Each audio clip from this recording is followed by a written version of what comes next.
Florence Boucher-Cossette, comment ça va ce matin? Ça va très bien. Très content de pouvoir parler, évidemment, de sujets qui sont toujours un peu plus complexes, un petit peu plus délicats quand on parle de droit, de procès, etc.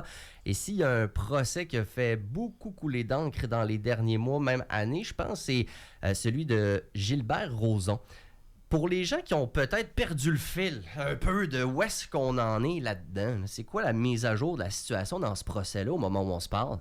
Bien, ça me fait plaisir d'être là pour expliquer ça. En fait, cette semaine-là, c'est conclu le procès civil de Gilbert Rozon. Alors, Je me suis dit que j'allais prendre l'opportunité pour peut-être informer ou expliquer là, aux auditeurs, en fait, c'est quoi la différence entre les procès criminels et civils et où est-ce qu'en est M. Rozon dans ses procédures. Donc, ce qu'il faut savoir, c'est que M. Rozon a eu un procès au civil.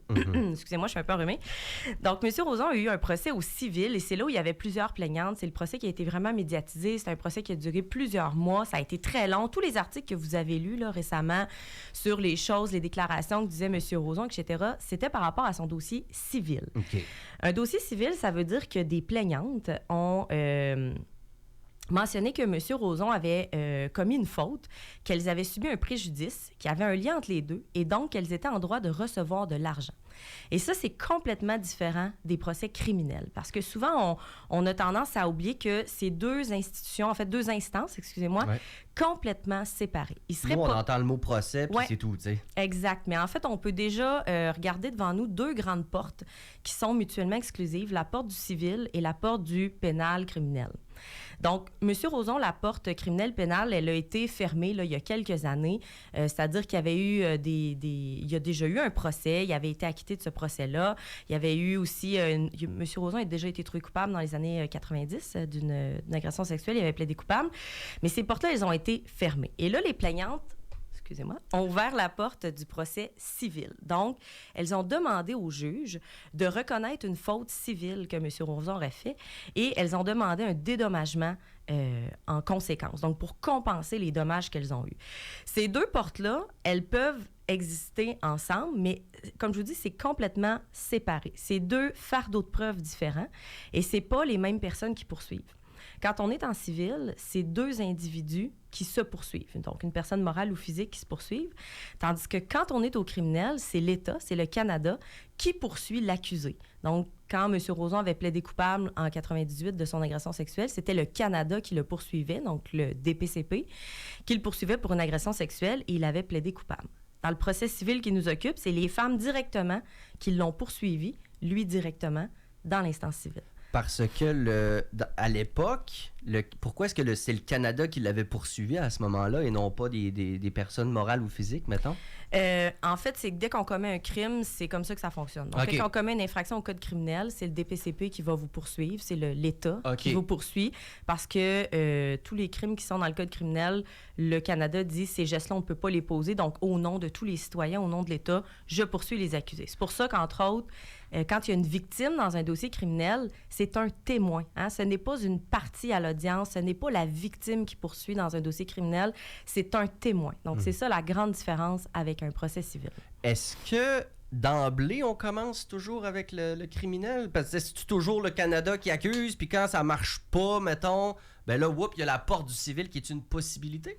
C'est un peu ça. En fait, quand il y a un crime, ben, c'est évidemment toujours le Canada qui prend les devants puis qui nous poursuit. C'est toujours des PCP. Mais après ça, il faut savoir que les victimes, elles ont quand même d'autres droits. Donc, la poursuite au civil, ça va arriver souvent dans les crimes d'époque. Vous en avez peut-être entendu parler. C'est déjà arrivé là, que, sans nommer de cause précise, là, on reconnaisse... coupable, par exemple, un prêtre ou quelqu'un du clergé qui aurait commis des agressions sexuelles.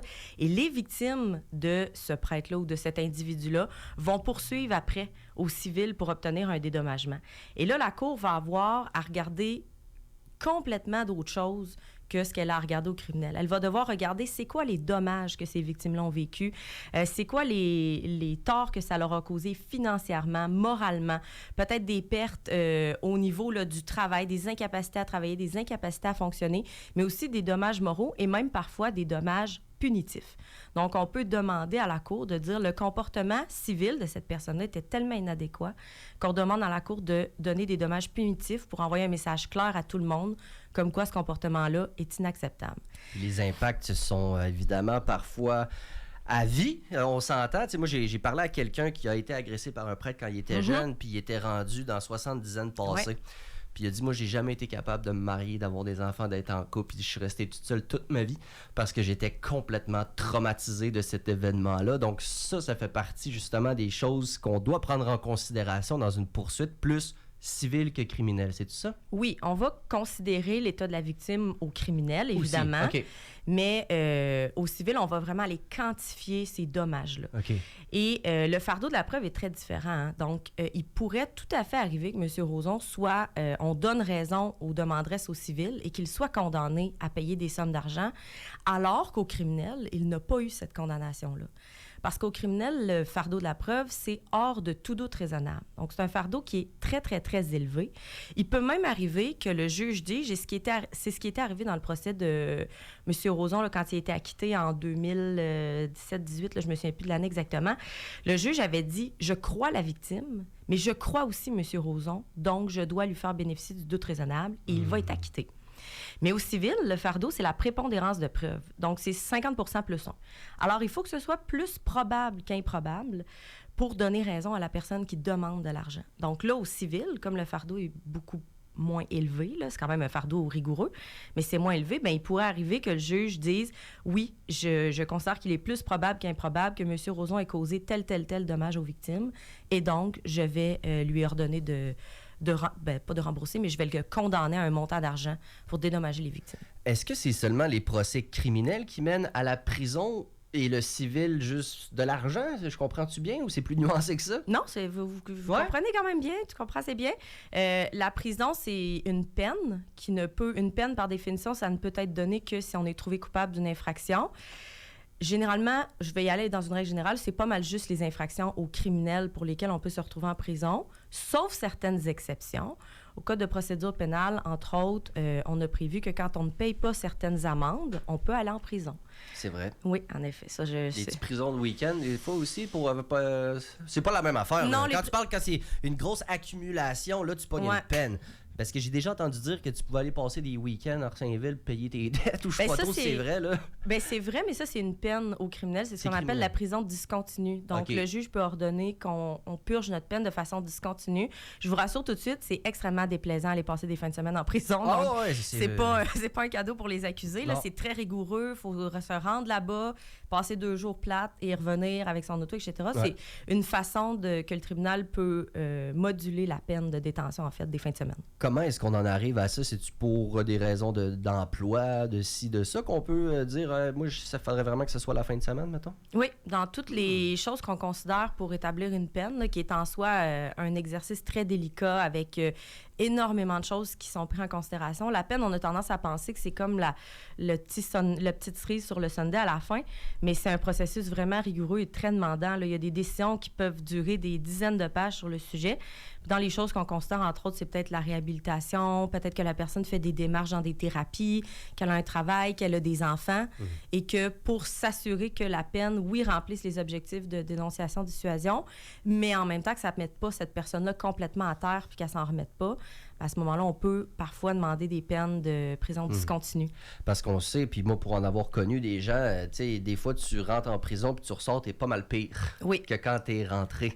Est-ce que c'est quelque chose qui est su puis que tout le monde comprend dans le monde judiciaire, ça, ou pas tant que ça? Bien, je pense que les tribunaux savent là, que la détention, c'est vraiment une lame à double tranchant. Je ne sais pas si les auditeurs savent, par contre, à quel point la détention, c'est difficile. On a souvent l'image là, d'un camp de vacances, là, que la prison, c'est donc bien plaisant. Est-ce que vous savez c'est quoi l'espérance de vie en prison? Non. L'espérance de vie en général, c'est à peu près 80 ans. Ouais. En prison, c'est à peine 60 ans. Donc, on perd 20 ans de notre vie en moyenne quand on va en prison. C'est une vie qui est extrêmement difficile. C'est vraiment des conditions... en tout cas, tout le monde devrait s'intéresser à la condition de vie des prisonniers. Ça reste des droits humains, hein? Non, tout à fait, mais tu sais, pour avoir connu des gens qui sont déjà allés, c'est toujours la tension, toujours stressé. C'est jamais... t'as pas les 2 pieds sur le pouf, là. On s'entend, là. Il y a parfois, on sait que dans certains médias, on tente de faire penser qu'ils sont très bien traités, puis etc. Je dis pas que c'est des prisons comme dans certains pays d'Amérique du Sud, puis tout ça, tu sais, je veux pas comparer, mais c'est quand même pas le YMCA. Ben, c'est pas juste pas le YMCA. Là. Si je vise personne, mais si ces gens-là faisaient un minimum de recherche statistique, ils constateraient que la vie en prison, c'est vraiment difficile, que les prisons sont surpeuplées, qu'il y a un manque d'argent épouvantable au niveau de comment on traite ces gens-là, mais aussi au niveau du personnel. Puis ça force beaucoup de situations inconfortables ou difficiles pour les prisonniers quand on manque de personnel. Là. Donc, tout le monde peut s'intéresser à ça. Il y a des statistiques, il y a des documentaires super intéressants, puis c'est quand même assez inquiétant de se dire que dans notre pays, il y a des gens qu'on respecte à ce point pas là. Alors que ce qu'on veut ultimement, c'est que les gens sortent de détention et ne recommettent plus de crimes. Hein. Ce qu'on veut, c'est pas les remettre directement dans la rue une fois qu'ils sont en prison. Donc, ça passe par des conditions de vie au moins décentes en détention. Puis si c'était si chouette, la détention, les agents correctionnels ne seraient pas en si mauvais état. Exactement. Avec raison. D'ailleurs, là, moi, j'ai beaucoup de compassion. Là. C'est une job qui doit être absolument exigeante physiquement, mentalement aussi. Donc, voilà. Hey, pour revenir un petit peu sur Gilbert Rozon, donc là, les prochaines étapes, là, ça va ressembler à quoi, mettons? Là? Bien là, on va être rendu au jugement. Donc, c'est vraiment intéressant parce que ça va être un jugement... Bien, je pense super intéressant à lire à tellement de niveaux. On va décider, est-ce que ces victimes-là, elles peuvent recevoir des sous, combien d'argent? Ça va vraiment être intéressant de voir comment la juge va quantifier ces dommages-là, si elle les accorde, évidemment. Puis ça va être intéressant de voir aussi quel message ça va envoyer. Parce que c'est intéressant de se dire, oui, au criminel, bon, OK, monsieur, il n'y a pas eu de condamnation, etc. Par contre, il pourrait y avoir une dénonciation, c'est pas une déclaration de culpabilité, là, mais il pourrait avoir un montant de dédommagement à donner. Donc ça va être vraiment intéressant de voir le message qui va être envoyé, de se dire, mes crimes, c'est pas juste une fin, là, le criminel. Il pourrait y avoir des conséquences après au civil. En fait, chaque fois que je commets une infraction ou que je commets un acte répréhensible qui contrevient à des droits, évidemment, là, je peux être tenu responsable civilement de mes actions. Ça, c'est intéressant que les gens le sachent. On l'a-tu la date du jugement? Non, on n'en a pas. La juge a plusieurs mois pour rendre son jugement, mais évidemment, on va attendre ça avec attention parce que, comme je vous dis, je suis certaine que ça va faire avancer plein de choses. Ça pose beaucoup de questions pour la société. C'est quand même un jugement qui fait bouillonner là, tout plein de valeurs et d'actualités en nous. Donc, j'ai vraiment hâte de lire ça. Je vais sortir le seul mot juridique que je connais. Attention. Est-ce que ça pourrait créer jurisprudence? Merci. Très impressionnant, très impressionnant. Oui. D'ailleurs, j'en profite même pour faire une petite chronique cocasse là, pour que vraiment ton niveau d'érudition au niveau de la jurisprudence monte d'un cran.